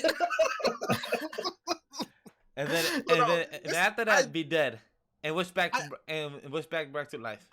I will say that I commend stories that can do this, that can sideline their MC for a certain amount of time, and the rest of the series not fall apart. I show to me that shows a strong writer, and also like what they've built is interesting. Sometimes it doesn't work, but in this, because I remember it not working well in Yu Yu Hakusho, if I remember that correctly. So it wasn't long in Yu Yu Hakusho, but I remember it did happen for a few episodes, if not like 1 or 2. I disagree. I loved everything that we got with Kuwabara while Yusuke was out. Yeah. Huh. I don't know. It worked for me, but I get it. Yeah, but it worked for me. Maybe I have to go back and watch that again. I didn't remember liking it a whole lot, but we'll see. I agree with that, Ray, because with what Sam said, Kirito, from what we heard from fans that read the light novels and everything, since episode 1 of the War of Underwear that started in October, Kirito's not gonna wake up until episode 11 or 12. They said so. That's literally your whole MC in a coma. That's half the season. That's 80% of the whole first core of the season. How do you have your main MC gone? Not even here. He's just literally there, building up the rest of your story and the rest of the characters around him, which is impressive. So, but expect for when he wakes up for a lot of them to die. He gone. I was like, wow. So we have him like that. Cool. So, good bringing that up, Sam, because I literally, that was definitely a coma episode. Yes, for sure. Other animes I've watched: Gundam, Diver, Ascendance of the Bookworm. That was really it. Other than that, it was just regular like cartoons like Rick and Morty. How is Bookworm? Like I don't know if you've talked about that at length at all. I never even heard of it. It just showed up on my list the other day, and I added it to my list, but I haven't watched it. It's not bad, but it's not an action kind of anime, but it's also not as entertaining, creative kind of anime like Dr. Stone. Okay. Like it's trying to build the same concept where like, all right, I got maybe try this invention to bring out books, because literally it's this little girl trying to bring out books out into the world where she can read it, bring out her stories in the most cheapest, affordable, easy to make kind of way, because books in that world that she lives in is a valuable source where not anybody can have it. It's very expensive, and I think that time nobody really sees the use of books. Like they don't know the importance of it, but she does. She sees it. and she would be willing to do whatever it takes just to have books out in the world and have all her story being told and everything like that. I like Yeah, it. but The it's best kind not. of libraries You all might around the get, world. but I'm afraid So you might you get wouldn't bored of it recommend it though. to people? You might actually get bored with it. Like it's Mm, not bad. fair. It's a okay slice of life, but it's not full on like inactive like discovery. It's not like Dr. Stone where it wants you to learn more about science and how creation would work, how this would work in that sort of way. Because this anime also shows about her health. She's a small kid who has like a health condition, and she can't do the things that she can do as a regular child could. She's not able to travel a lot. She's not able to walk far distance as she should, because once she does, she gets a fever and she's out for the next couple of days sick. Or she invents this. So she invents shampoo. She invents soap, and all these other new creation that can really help benefit the world. But she's not interested in those kind of tools and technology. She's just always interested in books and how to create them, and to learn the inside markets of what a merchant is, the selling of business, of learning the economy in a sort of way where you have this great invention of shampoo and all in one, of both conditioner and shampoo, or you have these soaps and materials that they can help clean. These can literally sell, and how to make them, these products, the ingredients, these can sell even more. And this is the best benefits for merchants in a world where there's no hygiene, there's no great beneficial of shampoo and soap and all the other inventions, like ribbons. There's also like with hairpins and all that stuff like that. And she kind of takes advantage of it, where she doesn't know how valuable it is, but she has to do whatever it takes just so that books can be, as long as she makes books. It's always, that's how it is. All right, okay. You've done it. You've talked me out of it. Good job. I was about to say, very boring. Sam, I was literally about to say, like, Sam, you're not making this anime out interesting for me to ever touch That's the point. I'm not trying to make it interesting. I know. I'm like, literally keep you out of it. He's like, I'm just being honest. I'm like, you're literally talking about shampoo in the anime. Like, nope, this anime is definitely off the books. Never watching it. Don't catch my interest. Never. You're not gonna be interested. So Cool. like, I'll like just literally like spoil a little bit parts of it, and I read the manga and I watch these kind of stuff anyway, and so like I'm okay with it because I need to do something with my commutes. But it's not, definitely something that you guys wouldn't be interested into watching. I would say you guys would be more interested in watching the Gundam Build Diver because as you should be. Yeah, of course. 2020 goal. Once I do that and Ray reads One Piece, I'm fine with it. You're gonna spend 3 years watching Gundam. I promise you that. It's gonna be a lot longer than you expect, but that's okay. Let him keep. If Ray binges Cheat Magician, I'll watch Bill Divers. Ray, what are your thoughts? Oh, he got him thinking. He's like, I think that's a fair trade, Ray. I think that's a fair trade. That's actually, I mean, you still get the better end of the deal. It's not as debatable. Not as bad as Miguel's deal. Okay, this is something that we might be able to reach an agreement on. Okay. All right. Other than that, also for manga readings, excluding the one mangas that we've already read, I'm reading the Weathering with You manga, and I'm liking it. Like, cool. There are some stuff that the movie like put more animation and puts more looks into it. Nice. Where when it comes to the manga, it comes with a little bit more stories from each of the characters and stuff that's not technically in the movie, but it's still worth reading. I'm still enjoying it. It's long. Technically it's stopped at the moment. It's literally going monthly per chapter. But it's good. Definitely for sure. We enjoyed me and Miguel watched the movie during Anime NYC thanks to G Kids, and we are loving the movie. We love the movie, and it gave me the opportunity to read the manga now and don't have to worry about spoilers, and that's the best part of it. So that's really it. That's all I have to do. Now let's go on and move on to our news. One Piece editor updates on plans to end manga in 5 years. Since I know that I'll be the one mostly talking about this, let me give it to you guys straight and quick. This thing was really mostly about we're gonna find out the One Piece after the Wano arc. For those that watch the anime or read the manga and want to listen to this news talk about here, here's what we're talking about. One Piece will find out what happened and we'll find the treasure, what it is. We'll find clues. It was confirmed. We will not find out the whole treasure, what it is, but we'll find clues after the Wano arc in the manga. And it makes sense because we definitely have to find out what happened to Odin. Makes sense with this flashback that's going on right now. So this is the big important reveal. And then it was also discussed that we'll be getting that Big Mom and Kaido versus Luffy battle coming sooner than rather than later. Makes sense. But he said Luffy versus goddamn Big Mom versus Kaido. Makes sense that it will not be Luffy himself alone.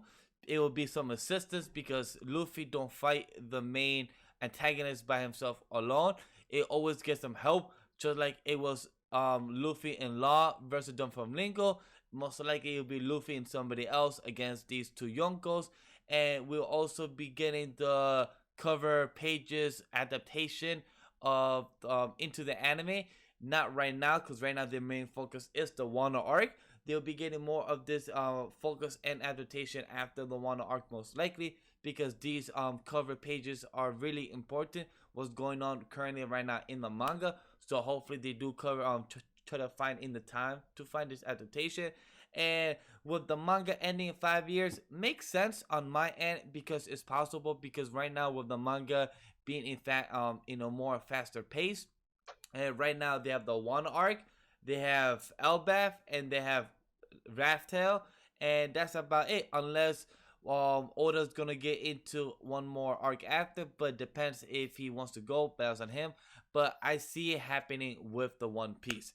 Anybody wants to add any thoughts? Because that's about what the article covered overall. I want to give the quick thoughts. Anybody have any quick thoughts? If not, we move on to the next topic.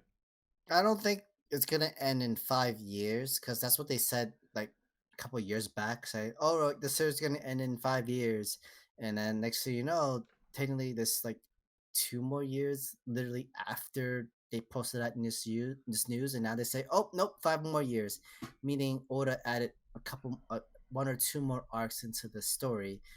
I feel like this, it's all about the journey when it comes to the One Piece story. It's not about the treasure, it's all about the journey to it, and that's absolutely fine. That's actually okay. I agree and disagree with what you're saying, because remember at the end we started this is because of journey, but at the end we also want to know what the hell is this One Piece. We've been in this journey for 20 goddamn years. I'm about to say at this point it actually this actually has to be really good. Yeah, like I'm sorry, Sam, I totally disagree because we need to know. If this is shitty, just I like, you've seen fandoms upset. Oh, like I can imagine the One Piece fandom just like melting down. My god. So we definitely have to find out what the hell is this One Piece treasure. It's definitely bound to happen. It definitely is gonna happen, and I'm really excited. We're most likely gonna find the One Piece treasure by next year middle. So I'm really excited to find out what is to know what's the hint. And he said in the article, last thing is that this is a bigger reveal than the death of Ace. And most likely most people know here what is the death of Ace is the Man of Fire in One Piece. So I really am curious to know how impactful this One Piece treasure is. I'm more excited about that, so I'm really curious about this. And the Big Mom versus Luffy and Kaido, we didn't want to see that, so I'm hyped. So that's about it in coverage of the One Piece article.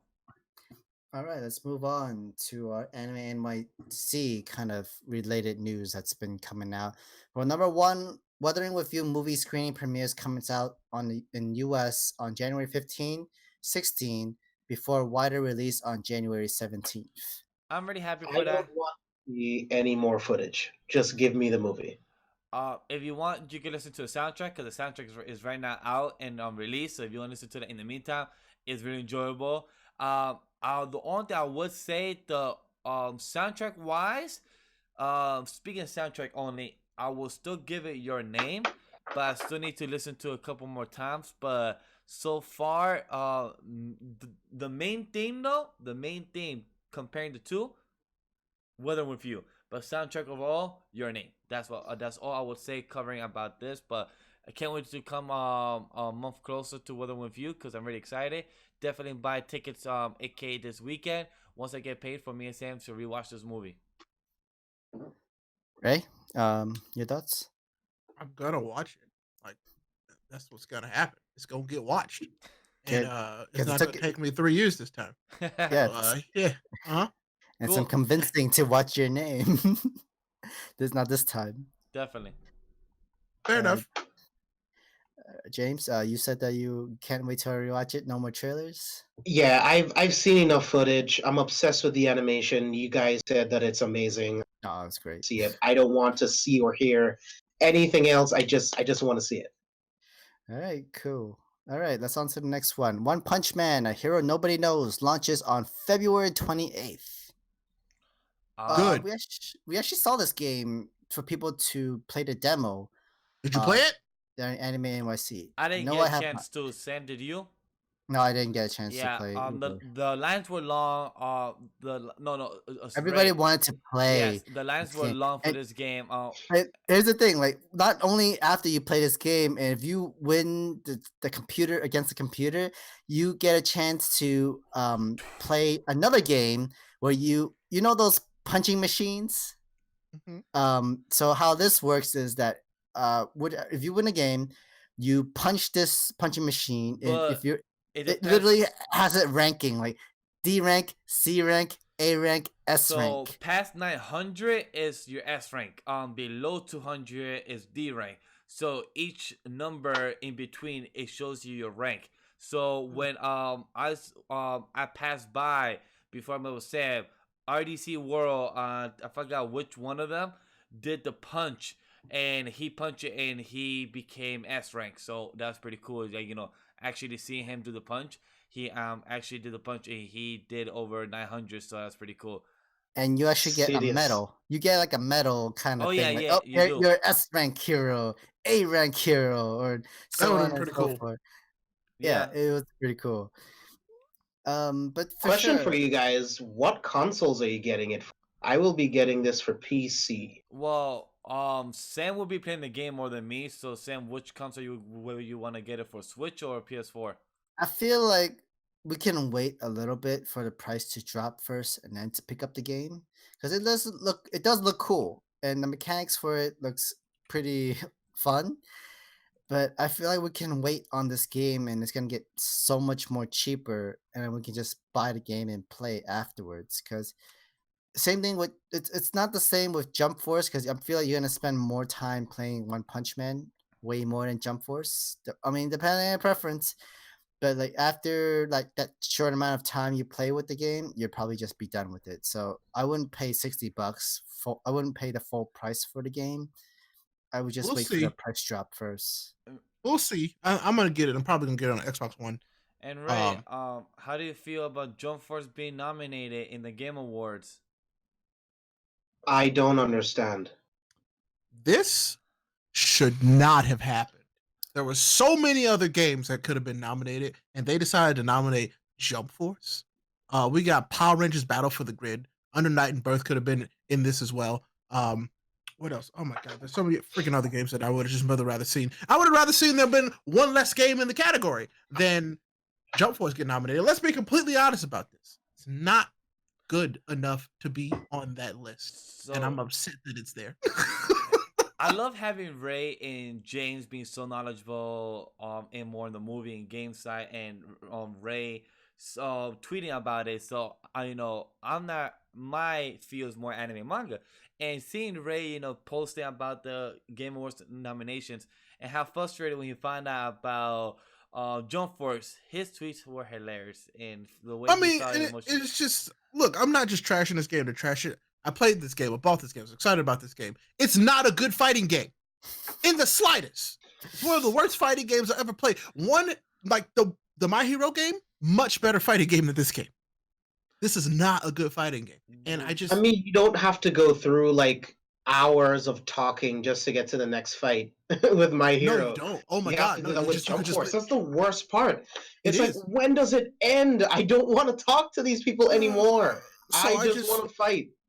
It's one of my biggest disappointments of the year, hands down. And I'm very. It's not okay that this game made it on the potential nominees for best fighting game of the year. It's not okay. So there were so many other games that deserved that spot. So makes sense. Talk is cheap. Yep. Yeah, a lot of talk. Anywho, let's move on to the next fighting. That's anime that's coming out. Megalobox. Yeah. Anime is getting a season 2. And it's a sequel. I'm excited. I'm good. But at the same time, where the hell can you go when you left it with the ugly ass ending of a really... Don't say too much, because there are enough people who haven't watched this, I think. So first, guys, the anime came out last year, though. If you haven't, still, Sam, Ray's right though. So I have to thank you, Ray.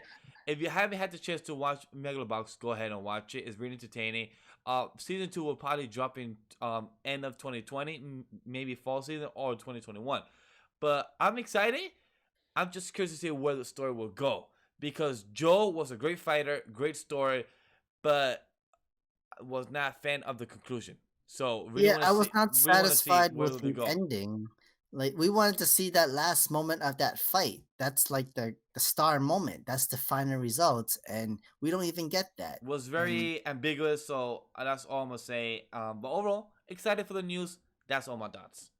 I mean, there's gonna be other boxing animes that's coming out. Levius is coming out this month. I'm not sure when. That's the Netflix one, right? Yes, the Netflix one. Yeah, that's the 3D CGI.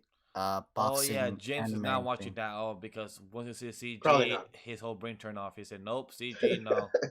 I mean, you could try it out. Try after the first episode or like the first minute once you see this 3D CGI. If you're not too interested, go right ahead. Well, overall, I'm excited for Megalobox, but with no more. Yeah, I'm glad it's getting a second season, dude. Because not a lot of anime end up getting a season 2. Oh yeah, there's still a lot of really great anime that have not gotten sequels, and I don't get it. But I thought Megalobox, even though we've seen boxing anime before, it's unique in its own way, and I dig it. Oh hell yeah. All right, the fourth news. Some animes are going to get dub, and those are Magical Senpai. If it's for my daughter, I'll even defeat a demon lord. Welcome to Demon School, Rumakun. Ascendance of a Bookworm. Old Maidens in Your Savage Season, and To Love Ryu. The only one. To Love Ryu's getting one? Yep. Yeah, it is. The only it took so many years, right? I know. And it's finally getting a dub version, and it doesn't sound too bad actually. I saw a trailer for it. It does not sound too bad. Just like I like To Love Ryu. Just like everybody's reaction here, that's the one I'm most excited about. To Love Ryu, and the other one is Welcome to Demon School Irumako. Those are two I'm most excited about to see dub. Other than that, the others, I don't really care for. I'm actually if it's from my daughter, I'd even defeat a demon lord. I think that would be. So I'm looking forward to that too. Looking forward, but I haven't watched the sub version, so I'm curious, but not looking forward to it. I'm just curious about it. So I mean, if the dub voices are good, I feel like that'll be an easy one to watch. The first episode's already out. It's not bad. It's pretty good. It's doing its job to be very wholesome to very cute. And that's the whole point of this anime. It's just to be very wholesome for you to like, okay, I have some hope. There's some hope for the world. This in this dark world, this is finally this anime. When you watch it, you have that little bit of hope that's still within you. And I hear good things about Old Maidens in a Savage Season. Like, I heard it was really funny, and I heard it's good stuff. I like it. Me and Poseidon love the series. Also Memory like it very much as well. Really entertaining series. Highly suggest it. If you want that type of show, so highly suggest it. But for sure, for the first 4 is going to be through Crunchyroll, and the last 2 is going to be by High Dive. But for sure, definitely going to be most number 1 interest is going to be To Love Ryu. Definitely. Are you? Next, number 5, Funimation, Crunchyroll to stream another OAD for That Time I Got Reincarnated as a Slime. I will be excited, but at the same time, I haven't watched the summer OVA that they did, so I'm behind on some slime content. So definitely December, I will be watching 2 back-to-back OVA or OAD slime content. So definitely looking forward to it. Other than that, well, it's mostly gonna be made for fan service because the one for the summer is literally for the whole beach episode of any anime. This OAD is literally about sumo. The girls are having a sumo match. huh? Interesting. Yeah. I will take any content I can get. That Time I Got Reincarnated was one of my favorite anime ever. So whatever footage I can get, I want it. I need to make time for the manga, but I'm waiting until I'm caught up on My Hero before I jump in. I know what they're going for. They're kind of trying to squeeze more money into Slime before the second season, because once the second season hits, it's gonna get so dark. So have all this good stuff right now, where it's pretty wholesome, where it's cute, slice of life, kind of enjoy some, and before you turn into the dark side of the anime. Number 6 of the news: Somali and the Forest Spirit anime second promo video. So me and Miguel saw this trailer in Anime NYC, and obviously right away we already know that this anime is gonna be very sad, very depressing. But it might be good, very good story, but it's gonna get very, very sad. Yeah, that's the way it looks. No thanks. Like I don't know. We'll see. It might be one of those ones where it's like, yeah, you gotta watch this, just to say that you did, and we'll see. But it does look like it will be very sad. Like there was a special screening for this anime for the first 3 episodes, but we're willing to wait until January until the anime comes out to watch it. But for sure, I feel like I'll be watching this anime on my own time. Like this feels like a very slow build, heartwarming type of anime. I'm like, okay, I'll just watch it on my own time. I'm good. Yeah, I'll get to it eventually. Same here. For sure. All right, next news: Made in Abyss, Dawn of the Deep Soul anime film promo. Still need to watch Made of Abyss content overall. Never watched any of the content. How about you guys? Same. I haven't watched Made in Abyss at all. But watching this promo video kind of got me interested in starting the series now. And I know it can get very dark really quickly, and it can get very, very sad. Have you watched it, Ray? This is everything Sam's saying is exactly what I've heard about this, and it's on my list to watch. I just haven't because that's everything I've heard about it. For sure. Next news: Fate Stay Night Heaven's Feel 3 Spring Songs, new anime film that's coming out in spring 2020. So it seems like someone's excited about this, Ray. Why are you excited about this? I mean, it's more Fate. I'm very excited about this. Fate is I would say some of the best animated animes, period. And this, I expect nothing less than some amazing fight scenes from this. So I want to see it. And plus, this is the last movie of the trilogy. Yeah, I know. This is why I'm like, this is where it gets real wild. So, are we safe to say you've watched the first 2 of the movie? Mm-hmm. Mm-hmm. And I'm ready. Sam, I want to see this. That's an obvious question. Of course, he has watched all the movies, all the spin-offs, all the VA. Of course, I won't say I've watched all the spin-offs. No, I have not. Because some of them I don't need to watch. It's just the Grand Order. I watched the ones. I watched the ones that I know will make sense to me. Because it's basically, there's the main story, and then there's the retelling of the main story, but then there's the main story in a different dimension, and then there's different story, the same story in a different reality. Yeah, it's all kind of crazy, but it's fun. I don't know. I like it. I'm looking forward to this. This should be good. Dope. Okay, some non-anime NYC news. Jujutsu Kaisen gets greenlit for anime adaptation. I'm very happy about that.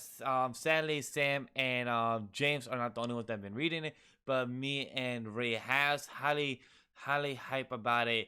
I'll get to it. The studio hasn't been announced yet. I think the studio will be announced this weekend of who's adapting.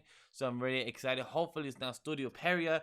That's the one if thing it's that Studio Period, I'm gonna write a real strong worded letter. definitely like Shonen Jump Viz, please change this adaptation. Please move it to a different company. But definitely, like, hopefully it's cancel the anime. hopefully is. I'm kind of hoping it's not Netflix license, or else we wait even longer for this. Oh, I yeah, doubt it. that too. I doubt that it'll be a Netflix. Hopefully it's either IG or Bones. Let's hope so. I hope IG. I actually would think. Bones. I think Bones would get it. Bones has been like, it seems like kind of like their style. It could be their style. IG also has that style. That's what I'm saying. Either of those two could get it. What's IG working on right now? I don't know. Haven't really checked, but if you give me a couple of minutes, I could check real quick. Okay, that's all right. No, that's all good. Because I mean, Bones is busy, so who knows? Isn't IG doing? No, that's I thought they're doing Sword Art Online, but I think that's Egg. So I'm not too sure what they're also doing. Maybe I think they've been doing a lot more movies lately. So, but whoever studio that's not Paria, I have confidence in them. As long as not Paria, because they're doing currently Brotakus and Black. You forgot about Studio Dean. Don't let them have it either. Oh yeah, Studio Dean, because right now James don't like them either because of how bad they f up Seven Deadly Sins. So definitely no. Yeah, don't let them have it either. They're busy with Seven Deadly Sins. It's fine. Yeah, that's true. You guys got messed up already because that's just a messed up series right now. So do not mess up Jujutsu Kaisen. That's a good series right now. So definitely not. Yeah, but I'm interested. I'll read the manga, the prequel, and then I'll get into the main meat of the story just to see, just to keep going for sure. All right, last and final news. Pokemon Sword and Shield has become the fastest Switch game to sell 6 million copies. Surprising. I mean, are we surprised? Exactly. Did anybody expect nothing less from Pokemon? Is Pokemon? There are some people who wanted it to not sell this much. Yes, really? Those people are unrealistic. Yeah, exactly.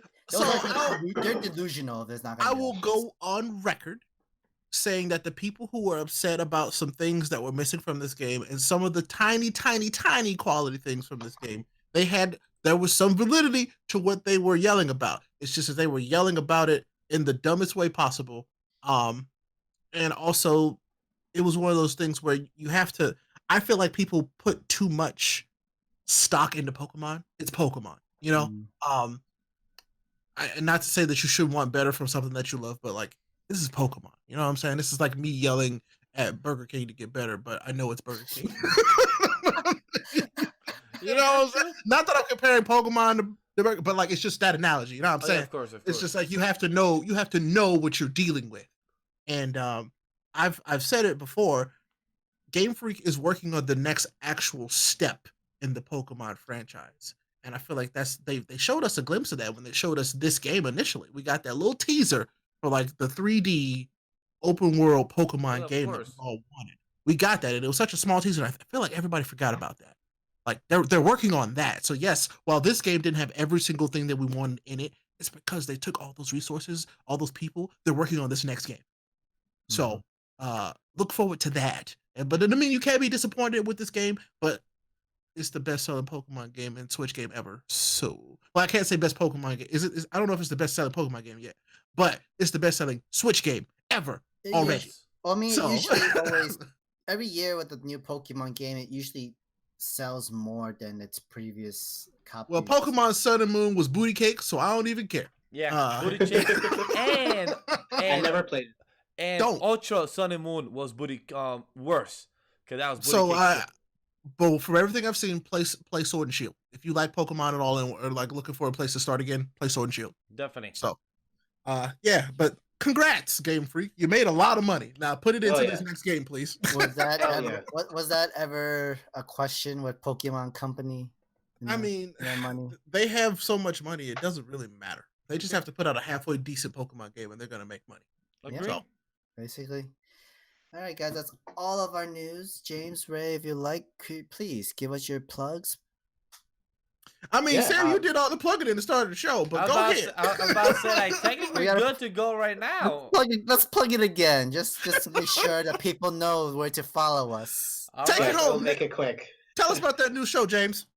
Yes, follow us all over social media at C4Spoilers. Check out our new podcast on the Careful for Spoilers podcast network called You've Got to See This.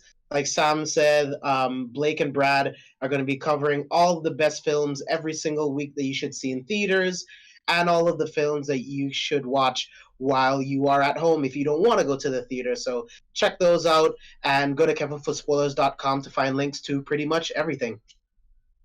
Bet. All right. Well, I will definitely be listening to that show because I want to know if I should go see Frozen 2 because, I'm curious. But if you like to see a man play video games on the internet and have a good time, that's me, your boy, Ray Apollo. So rayapollo.tv for that. And I also now open boxes on the internet. So, look up Ray Apollo, no spaces on YouTube. They're good entertaining, guys. I highly suggest. I'm loving them, honestly. They're entertaining. I'm really happy to hear you say that. It's been a fun. It was just a random thing that I was like, well, let me try this out. My favorite one was definitely him opening the Pokemon one. Is because his wife just throws the box there. Like, oh yeah, okay, thank you, wife. Okay, let's open the box, and it's really adorable. He's just so happy. The best smile on the internet, guys. The best soothing voice on the internet as well. I love this thing. That's what's like. I love the graphics on the back. The graphics on the back is amazing. I mean, it's probably not gonna focus, but it's gorgeous. Yeah. There you go. There you go. Yeah. Look at that. Look at that beauty right there. Beautiful, beautiful, beautiful. But yeah, guys, follow me. You guys already know the drill. If you follow me, if you don't want to follow me, I don't care. Other than that, guys, thank you very much. Gladly appreciate it. Legend Vash. Other than that. Thank you guys. Sam the Mega Man here. All my social media, you can follow me. Thank you guys for listening. Have a good one, guys. Peace.